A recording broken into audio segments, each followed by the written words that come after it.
Hi friends, എല്ലാവർക്കും movie മാനി മലയാളത്തിൻ്റെ പുതിയ എപ്പിസോഡിലേക്ക് വീണ്ടും സ്വാഗതം.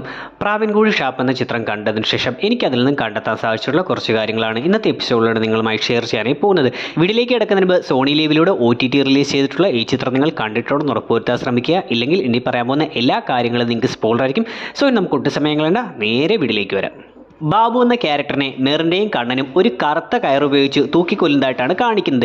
ഇങ്ങനെ കറുത്ത കയർ ഉപയോഗിക്കാനുള്ള കാരണം ആ ഇരുട്ടിൽ കറുത്ത കയർ പെട്ടെന്ന് ആരുടെയും ശ്രദ്ധയിൽപ്പെടില്ല എന്നതാണ്. എന്നാൽ ഇത് കൂടാതെ ഇവിടെയുള്ള മറ്റൊരു ഡീറ്റെയിൽ, ആ ഷാപ്പിൻ്റെ മുകളിൽ ശ്രദ്ധിക്കുകയാണെങ്കിൽ അവിടെ ഇതുപോലെയുള്ള ഒരുപാട് കറുത്ത കയറുകൾ അല്ലെങ്കിൽ പൊടിയും പുകയുമെല്ലാം കൊണ്ട് കറുപ്പ് നിറമായി മാറിയിട്ടുള്ള കയറുകൾ കെട്ടിയിരിക്കുന്നതായും കറുത്ത ഇലക്ട്രിക് ട്യൂബുകൾ പോയിരിക്കുന്നതായും കാണാം. സോ ഇങ്ങനെയെല്ലാം ഉള്ളതുകൊണ്ട് അവിടെ ഇങ്ങനെ ഒരു കയർ കൂടി മുകളിൽ കിടക്കുകയാണെങ്കിലും അതിനെ ആരെങ്കിലും കണ്ടാൽ പോലും പെട്ടെന്ന് ആരും സംശയിക്കില്ല എന്നൊരു പോയിന്റ് കൂടിയുണ്ട്. സിലോൺ മാമൻ എന്ന ക്യാരക്ടർ താൻ പണ്ട് സിലോണിലായിരുന്നുവെന്നും എന്നാൽ അവിടെ പണി കൂടുതലായതുകൊണ്ടാണ് അവിടം വിട്ട് നാട്ടിലേക്ക് വന്നതെന്നും പറയുന്നുണ്ട്. സോ ഈ ഒരു കാര്യം ഡീറ്റെയിൽ ചെയ്യുന്നത് പോലെ ഷാപ്പിലെ ജോലി കാണിക്കുന്ന സമയം വണ്ടിയിൽ വന്നിട്ടുള്ള സാധനങ്ങൾ കണ്ണൻ എടുത്തു കൊടുക്കുമ്പോൾ ഈ സിലോൺ എന്ന ക്യാരക്ടർ അതിൽ എളുപ്പമുള്ള വെയിറ്റ് കുറഞ്ഞിട്ടുള്ള കാര്യങ്ങൾ മാത്രമാണ് എടുത്തുകൊണ്ട് പോകുന്നതെന്ന് കാണാം. ഇതുകൂടാതെ ഈ സിലോൺ എന്ന ക്യാരക്ടർ ബാബുവിനെ പുകഴ്ത്തിയും ഓസി അടിച്ചുമെല്ലാമാണ് ജീവിക്കുന്നതായി കാണിക്കുന്നത്. ഇതുകൊണ്ട് തന്നെ ഈ സിലോണിന്റെ വീട് കാണിക്കുമ്പോൾ ബാബുവിന്റെ ഷാപ്പിൽ കള്ളു വരുന്ന ആ വലിയ ഡ്രമ്മുകളെല്ലാം ഉപയോഗത്തിന് ശേഷം ഇയാൾ വാങ്ങി വീട്ടിൽ കൊണ്ട് വെച്ചിരിക്കുന്നതായും അതിലാണ് കല്യാണി തുണി അലക്കി ഇടുന്നതെന്നും മകൾ കാല് വെച്ചിരിക്കുന്നതെന്നുമെല്ലാം കാണാം. എന്നാൽ ഇതിന്റെ നേരെ ഓപ്പോസിറ്റായി ബാബുവുമായി അത്ര ചേർന്ന് പോകാത്ത കണ്ണന്റെ വീട് കാണിക്കുമ്പോൾ അയാളും അവിടുത്തെ തൊഴിലാളിയായിട്ട് പോലും ഒരു ഡ്രമ്മ് പോലും കണ്ണൻ വീട്ടിലേക്ക് കൊണ്ടുവന്നിട്ടില്ലെന്നും കാണിക്കുന്നു. കൂടാതെ സിലോണിന്റെ ഈയൊരു ഓസി സ്വഭാവമാണ് ബാബു മരിച്ചതിന് ശേഷം ആ ചെരുപ്പ് പോലും അയാൾ യൂസ് ചെയ്യുന്നതായി കാണിക്കുന്നത്. SI സന്തോഷ് ബാബുവിൻ്റെ മേശയിലെ തോക്കുകളും പൈസയുമെല്ലാം ചെക്ക് ചെയ്യുന്ന സമയത്ത് ആ നോട്ടുകെട്ടുകൾക്ക് താഴെയായി കുറേ പേപ്പറുകൾ കിടക്കുന്നതായി കാണാം. സോ ഈ പേപ്പർ എന്ന് പറയുന്നത് ബാബുവിൻ്റെ പേരിലുള്ള ആ ഷാപ്പിൻ്റെ ലൈസൻസ് ആണ്. പിന്നീട് ഒരവസരത്തിൽ പരാജയപ്പെട്ടിരിക്കുന്ന സന്തോഷ് ഇതേ ലൈസൻസ് പേപ്പർ തന്നെയാണ് വായിക്കുന്നതായി കാണിക്കുന്നതും. മറ്റൊന്ന്, മെറിൻ്റെ എന്ന ക്യാരക്ടറിനെ ചോദ്യം ചെയ്യുമ്പോൾ സന്തോഷ് മെറിൻ്റെക്ക് സാൻഡലിൻ്റെ സ്മെല്ല് ഇഷ്ടമാണല്ലേ എന്ന് ചോദിക്കുകയും മെറിൻ്റെ അതിന് താനിപ്പോൾ സ്പ്രേ ഒന്നും അടിച്ചിട്ടില്ലല്ലോ എന്ന് പറയുന്നുമുണ്ട്. സോ പിന്നീടും എന്തുകൊണ്ടാണ് സന്തോഷ് ഇങ്ങനെ ചിന്തിച്ചതെന്ന് വെച്ചാൽ, നേരത്തെ പറഞ്ഞ ബാബുവിൻ്റെ ആ പെട്ടി തുറക്കുമ്പോൾ അവിടെ സാൻഡലിൻ്റെ ഒരു സ്പ്രേ കിടക്കുന്നതായി സന്തോഷ് കാണുന്നുണ്ട്. ഈ ബാബു മെറിൻ്റെയുമായി അവിഹിത ബന്ധമുണ്ടെന്ന് നാട്ടുകാർ പറയുന്നതായും സന്തോഷ് ആദ്യം അത് വിശ്വസിക്കുന്നതായും കാണിച്ചിട്ടുണ്ട്. സോ ഇതുകൊണ്ടാണ് ബാബു ഉപയോഗിച്ചിരുന്ന ആ സാൻഡലിൻ്റെ സ്പ്രേയുടെ മണം മെറിൻ്റെക്ക് ഇഷ്ടമാണെന്ന് സന്തോഷ് ആദ്യം തെറ്റിദ്ധരിക്കുന്നത്. ബാബു എന്ന ക്യാരക്ടറിനെ കൊമ്പൻ ബാബു എന്നാണ് വിളിക്കുന്നതെന്നും അത് ഒറ്റക്കൊമ്പൻ ആനയെല്ലാം സൂചിപ്പിക്കുന്നത് പോലെയാണെന്നും സിലോൺ എന്ന ക്യാരക്ടർ സന്തോഷിനോട് പറയുന്നുണ്ട്. സോ ഈ ഒരു കാര്യം സൂചിപ്പിക്കുന്നത് പോലെ ബാബു ഇരിക്കുന്ന കസേരയുടെ നേരെ പുറകിലായി ഒരു ഒറ്റക്കൊമ്പൻ ആനയുടെ ചിത്രം ഒട്ടിച്ചു വെച്ചിരിക്കുന്നതായും കാണാം. മെറിൻ്റെയും കണ്ണനെയും പോലീസ് ചോദ്യം ചെയ്യുന്ന സമയത്ത് അവർ ചില കാര്യങ്ങൾ സത്യമായും ചില കാര്യങ്ങൾ കള്ളമായിട്ടുമാണ് പറയുന്നത്. അതിൽ ഇവരുടെ പ്രണയ രംഗങ്ങളും മെറിൻ്റെ പ്രഗ്നൻ്റ് ആകുന്ന കാര്യങ്ങളുമെല്ലാം സത്യമായിട്ടും എന്നാൽ കണ്ണന് തന്നെ സംശയമായിരുന്നു, കണ്ണൻ തന്നെ ഫോൺ ചെക്ക് ചെയ്യുമായിരുന്നു എന്നീ കാര്യങ്ങളെല്ലാം കള്ളമായിട്ടുമാണ് കാണിക്കുന്നത്. സോ ഈ കാര്യങ്ങൾ നമ്മളെ മനസ്സിലാക്കി തരുന്ന ഒരു രീതി സംവിധായകൻ ചിത്രത്തിൽ ഉപയോഗിച്ചിട്ടുണ്ട്. അതായത് ഇവരുടെ കാര്യങ്ങളിൽ സത്യമായിട്ടുള്ള നടന്ന കാര്യങ്ങൾ തന്നെ കാണിക്കുമ്പോൾ അതിൻ്റെ നാല് വശത്തും ചെറിയൊരു ബ്ലർ വന്നിരിക്കുന്നു ായിട്ടും എന്നാൽ ഫേക്ക് ആയിട്ടുള്ള കാര്യങ്ങൾ കാണിക്കുമ്പോൾ അവിടെ ബ്ലർ ഒന്നും ഇല്ല എന്നും ക്ലിയർ ആയിട്ടും കാണിക്കുന്നുണ്ട്. ആ പ്രണയരംഗങ്ങളും മെറിൻ്റെ പ്രഗ്നൻ്റ് ആയിട്ടുള്ള കാര്യങ്ങളും എല്ലാം ശ്രദ്ധിക്കുകയാണെങ്കിൽ അവിടെ ഈ നാല് സൈഡിലും ബ്ലർ ആണെന്നും എന്നാൽ ഫേക്ക് ആയിട്ടുള്ള കാര്യങ്ങൾ വരുമ്പോൾ അവിടെ ആ ബ്ലർ ഒഴിവാക്കിയിരിക്കുന്നതായും കാണാം. ഇങ്ങനെ ഇവർ പറയുന്ന കാര്യങ്ങളിൽ ഏതായിരുന്നു സത്യം ഏതായിരുന്നു കള്ളം എന്നിവ നമ്മളെ മനസ്സിലാക്കി തരാൻ ഈ ഒരു ഇഫക്റ്റ് സംവിധായകൻ യൂസ് ചെയ്തിട്ടുണ്ട്. SI സന്തോഷ് CAയോട് കാര്യങ്ങൾ വിശദീകരിക്കുന്ന സമയം ആ ഷാപ്പിലുണ്ടായിരുന്ന എല്ലാവരുടെയും ഫോട്ടോകൾ ഒട്ടിച്ചു വെച്ചുകൊണ്ട് കണ്ണനാണ് കൊലപാതകി എന്ന് പറയുന്നുണ്ട്. ആ സമയം ആ ഫോട്ടോകളെല്ലാം ശ്രദ്ധിക്കുകയാണെങ്കിൽ ആ ഫോട്ടോകളെല്ലാം തന്നെ അന്ന് ആ ഷാപ്പിലുണ്ടായിരുന്ന ആളുകളുടെ അതേ വേഷത്തിൽ തന്നെ എടുത്തിരിക്കുന്നതാണെന്നും അതുകൊണ്ട് ആ രാത്രിയിൽ തന്നെയോ പിറ്റേന്ന് രാവിലെ എടുത്തതാണെന്നും ഉറപ്പിക്കാം. അതിൽ തന്നെ ബിജു എന്ന ക്യാരക്ടറിനെ നോക്കിയാൽ അയാളുടെ തലയിൽ ഒരു കെട്ടുള്ളത് പോലെയാണ് ഫോട്ടോയിൽ കാണുന്നത്. ഇതിന് കാരണം തലേന്നത്തെ ആ ഒരു ഫൈറ്റിനിടയിൽ പ്രായമായ ഒരാൾ കുപ്പിയെടുത്ത് ബിജുവിന്റെ തലയടിച്ച് പൊട്ടിച്ചിരുന്നു. ഇതിന് ശേഷം എടുത്ത ഫോട്ടോ ആയതുകൊണ്ടാണ് ആ ഒരു കെട്ടുകൂടി ഡീറ്റെയിൽ ആയി ആ ഫോട്ടോയിൽ കൊടുത്തിരുന്നത്. കൂടാതെ ഇതിന്റെ കണ്ടിന്യൂഷൻ ആയിട്ട് വരുന്ന സീനുകളിൽ ബിജുവിനെ ചോദ്യം ചെയ്യുമ്പോൾ ആ കെട്ടെല്ലാം ഒഴിവാക്കിയതിന് ശേഷം മുറിവിന്റെ ചെറിയ ഭാഗവും നമുക്ക് കാണാം. കൂടാതെ ആ ഫോട്ടോകൾക്കിടയിൽ തന്നെ ആ ഷാപ്പിൽ മുന്നേ നടന്നിട്ടുള്ള അടിപിടികളെ സൂചിപ്പിക്കുന്നത് പോലെ പ്രാവിൻകൂഴ് ഷാപ്പിൽ ഗുണ്ടാ വിളയാട്ടം എന്ന പേരിൽ കൊടുത്തിരിക്കുന്ന വാർത്തകളും നമുക്ക് കാണാം.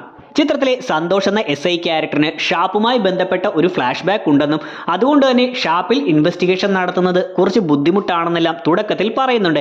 എന്നാൽ പിന്നീട് അതിനൊരു വലിയ കണ്ടിന്യൂഷൻ ഒന്നും കൊടുത്തിട്ടില്ല. അയാൾ അവിടെ തന്നെ ഇൻവെസ്റ്റിഗേഷൻ നടത്തുന്നതായും തെളിയിക്കുന്നതായിട്ടും എല്ലാം കാണിച്ചിട്ടുണ്ട്. സോ എന്തുകൊണ്ടാണ് ഇങ്ങനെ വെറുതെ ഒരു ഷാപ്പിന്റെ ഫ്ലാഷ് ബാക്ക് കൊടുത്തതെന്ന് വെച്ചാൽ എനിക്ക് തോന്നിയിട്ടുള്ളത് ഈ ചിത്രം ഒരു ഡാർക്ക് ഹ്യൂമർ രീതിയിലെല്ലാം അവതരിപ്പിച്ചിരിക്കുന്നത് കൊണ്ട് അത്തരത്തിൽ മുൻ ഇൻവെസ്റ്റിഗേഷൻ ചിത്രങ്ങളിൽ വന്നിട്ടുള്ള ചില കഥാപാത്രങ്ങളെ കളിയാക്കുന്നതിനായിട്ടാകാം ഇങ്ങനെ ഒരു കാര്യം കാണിച്ചു പോയത്. പല ഇൻവെസ്റ്റിഗേഷൻ സിനിമകളിലും നമ്മൾ കണ്ടിട്ടുള്ള ഇൻവെസ്റ്റിഗേഷൻ ഓഫീസർമാരുടെ ആ ഒരു ക്ലീഷയെ കളിയാക്കുന്ന രീതിയിലാണ് ഈ ഒരു കാര്യം വെറുതെ അങ്ങ് കാണിച്ചു പോയത്. അതായത് ഹിറ്റ് ദ ഫസ്റ്റ് കേസ് എന്ന ഇൻവെസ്റ്റിഗേഷൻ ചിത്രത്തിൽ നായകന് തീയുടെ ഫ്ലാഷ് ബാക്ക് ആണ് ഉള്ളത്. അതുകൊണ്ട് തന്നെ തീയുമായി ബന്ധപ്പെട്ട സീനുകൾ വരുമ്പോൾ അയാൾ പരാജയപ്പെടുന്നതായും മറ്റും കാണിക്കുന്നുണ്ട്. ഇതുപോലെ തന്നെ പോർത്തുവിൽ എന്ന തമിഴ് ചിത്രം എടുക്കുകയാണെങ്കിൽ അതിലെ നായകന് ഇരുട്ടാണ് ഭയം. സോ ഇരുട്ട് ഭയമായിട്ടുള്ള നായകൻ കേസ് അന്വേഷിക്കുകയും പല സീനുകളിൽ ഇരുട്ടത്ത് അയാൾ പരാജയപ്പെടുന്നതായിട്ടും എല്ലാം കാണിക്കുന്നുണ്ട്.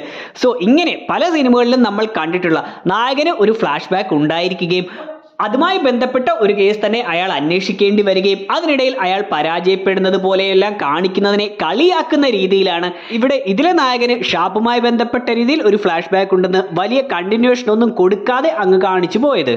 സിനിമയിൽ കഥ നടക്കുന്നത് ഇന്ന ദിവസമാണെന്ന് എടുത്തു പറഞ്ഞിട്ടില്ലെങ്കിലും തുടക്കത്തിൽ ആ സ്റ്റാർ തൂക്കുന്നതായി കാണിച്ചതിലൂടെ അത് ക്രിസ്മസിനോട് അടുത്ത ദിവസമാണെന്നും പിന്നീട് SI സന്തോഷ് ആ ഒരു CCTV ചെക്ക് ചെയ്യുമ്പോൾ സുനി വന്നു പോകുന്നത് ക്രിസ്മസിന് മുന്നേ ഉള്ള ഡിസംബർ 20-ാം തീയതി ആയിരുന്നു എന്നും കാണാം.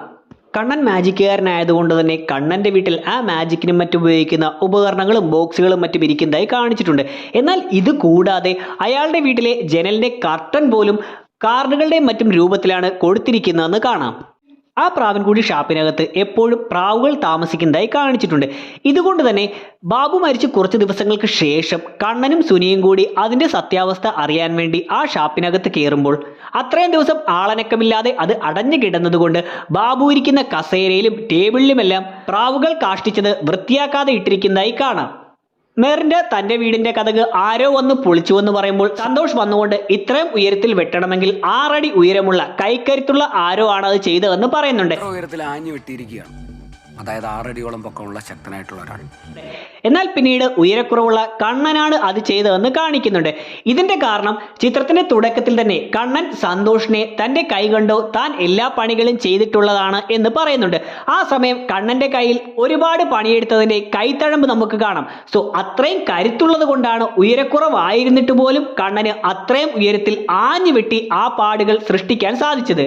ബാബുവിനെ എങ്ങനെയാണ് കൊന്നതെന്ന് ചെക്ക് ചെയ്യുന്നതിനായി ഷാപ്പിലേക്ക് വരുന്നതിന് മുന്നേ കണ്ണനും സുനിയും ഒരു വീട്ടിലിരുന്നു കൊണ്ട് ആ കയർ മുറിക്കാനായി ശ്രമിക്കുന്നതായി കാണാം. അത് കണ്ണന്റെ വീടല്ലെന്നും ഷാപ്പല്ലെന്നും ഉറപ്പാണ്. അതുകൊണ്ട് തന്നെ അത് സുനിയുടെ വീടാണെന്നും കൂടാതെ അവിടെ കാണിച്ചിരിക്കുന്ന കുറെ ആളുകൾ നിൽക്കുന്നതായി കാണിച്ചിരിക്കുന്ന വ്യക്തമാകാതെ കാണിച്ചിരിക്കുന്ന ആ ഫോട്ടോ സുനി പട്ടാളത്തിലുള്ളപ്പോൾ എടുത്തിട്ടുള്ള എല്ലാവരും ചേർന്ന് എടുത്തിട്ടുള്ള ഫോട്ടോയാണെന്നും അനുമാനിക്കാം. അതോടൊപ്പം തന്നെ സുനി കണ്ണന് കൊടുക്കുന്ന ആ പഞ്ചാബി കത്തി എന്ന് പറയുന്നതും സുനി പട്ടാളത്തിലായിരുന്നതുകൊണ്ട് നോർത്ത് ഇന്ത്യയിൽ പല ഭാഗത്തും ജോലി ചെയ്തിരുന്നതുകൊണ്ട് അവിടെ നിന്നും കിട്ടിയിട്ടുള്ളതാണെന്നും മനസ്സിലാക്കാം. SI സന്തോഷ് ബാബു ഈ 2 ക്യാരക്ടറുകളും 2 തലത്തിൽ നിൽക്കുന്നവരാണെങ്കിൽ കൂടി ഈ 2 പേരെയും കണക്ട് ചെയ്യുന്ന ഒരുപാട് കാര്യങ്ങൾ ചിത്രത്തിൽ കാണിച്ചിട്ടുണ്ട്. അതായത് ഈ 2 പേരും അവിവാഹിതരാണ്. അതിൽ സന്തോഷിന് മെറിന്റെയോട് ഒരു ഇഷ്ടമുണ്ട്, ബാബുവിന് ഇഷ്ടമില്ല. എന്നാൽ നാട്ടുകാർ അങ്ങനെ തെറ്റിദ്ധരിക്കുകയാണ്. ബാബുവിനോട് മെറിന്റെ കടം ചോദിക്കുകയും ബാബുവിന് അത് കൊടുക്കാൻ സാധിക്കുന്ന സാമ്പത്തിക സ്ഥിതിയുണ്ട്. നേരെ ഓപ്പോസിറ്റായി സന്തോഷിനോട് മെറിന്റെ കടം ചോദിക്കുമ്പോൾ സന്തോഷിന് അത് കൊടുക്കാനായി സാധിക്കുന്നില്ല. കൂടാതെ ബാബു കണ്ണനെ തല്ലുമ്പോൾ കണ്ണനെ രക്ഷിക്കാനായി വരുന്ന മെറിന്റെ ബാബുവിന്റെ ചവിട്ടുകൊണ്ട് ഹോസ്പിറ്റലിലാകുന്നുണ്ട്. ഇതുപോലെ തന്നെയാണ് ചിത്രത്തിന്റെ അവസാനത്തിൽ കണ്ണനെ രക്ഷിക്കാനായി മെറിന്റെ ശ്രമിക്കുമ്പോൾ സന്തോഷിന്റെ വെടിയേറ്റ് മെറിന്റെ ഹോസ്പിറ്റലിലാകുന്നത്. സന്തോഷ് വയലൻസ് ഇഷ്ടപ്പെടാത്ത മദ്യപിക്കാത്ത ആളാണെങ്കിൽ ബാബു മദ്യപിച്ച് വയലൻസ് എല്ലാം ഒരുപാട് ഇഷ്ടപ്പെടുന്ന ആളുമാണ്. കൂടാതെ ഈ സന്തോഷും ബാബുവും 2 പേരും തോക്കുകൾ ഉപയോഗിക്കുന്നവരാണെന്നും കാണിച്ചിട്ടുണ്ട്. ഇങ്ങനെ ഈ 2 കഥാപാത്രങ്ങളെയും 2 രീതിയിലാണ് കാണിച്ചിരിക്കുന്നതെങ്കിലും ഇവർ തമ്മിൽ ഒരുപാട് കണക്ഷൻസ് ഉണ്ടെന്ന് ചിത്രത്തിൽ കാണിച്ചു പോകുന്നു. ചിത്രത്തിന്റെ അവസാനത്തിൽ മെറിന്റയുടെ വീട്ടിൽ ആരോ ആക്രമിക്കുന്നതായി കാണിക്കുകയും ഏകദേശം ഇതേ സമയത്ത് തന്നെയാണ്, അല്ലെങ്കിൽ ഇതിന്റെ കുറച്ച് വ്യത്യാസത്തിൽ മാത്രമാണ് കണ്ണനെ ഒരു സ്കൂൾ ബസ് വന്നുകൊണ്ട് ഇടിച്ചുവെന്ന് കാണിക്കുന്നത്.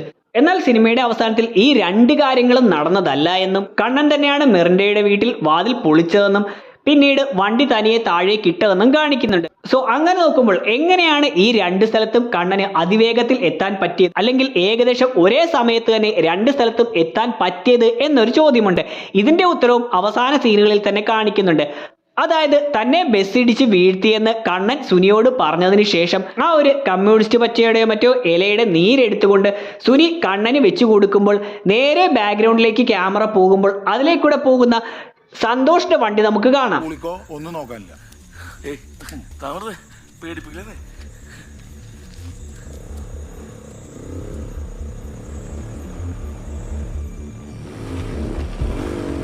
അതായത് മിറിൻഡയുടെ വീട്ടിൽ നിന്നും കണ്ണന് അപകടം പറ്റിയെന്ന് പറയുന്ന സ്ഥലത്തേക്ക് അധിക ദൂരമില്ല എന്ന് ഈ ഒരു ഷോട്ടിലൂടെ തന്നെ കാണിച്ചിട്ടുണ്ട്.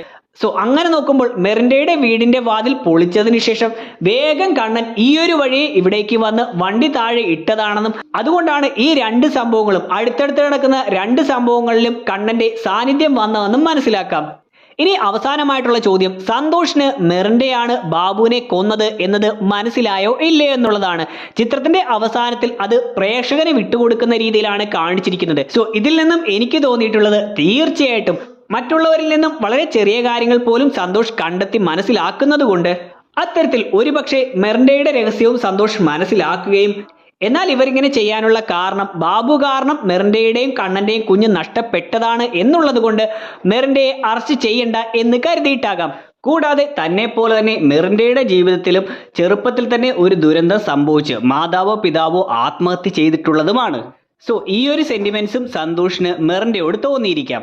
പകരം കണ്ണനെ അറസ്റ്റ് ചെയ്യാതിരിക്കാൻ കഴിയില്ല. കാരണം മിക്ക പോലീസുകാർക്കും കണ്ണനാണ് സുനിയെ കൊന്നതെന്ന കാര്യം അറിയാം. അതുകൊണ്ടായിരിക്കാം മറ്റുള്ളവരാരും അറിയാത്തിടത്തോളം കാലം മിറിൻഡയെ പിടിക്കണ്ട എന്ന് സന്തോഷ് തീരുമാനിക്കുന്നതും എന്നാൽ താൻ മനസ്സിലാക്കിയിട്ടുണ്ട് എന്നുള്ള രീതിയിൽ മിറിൻഡയുടെ മുഖത്തേക്ക് നോക്കി ചിരിക്കുന്നതുമായിട്ടാകാം ചിത്രത്തിന്റെ അവസാനത്തിൽ കാണിച്ചത്.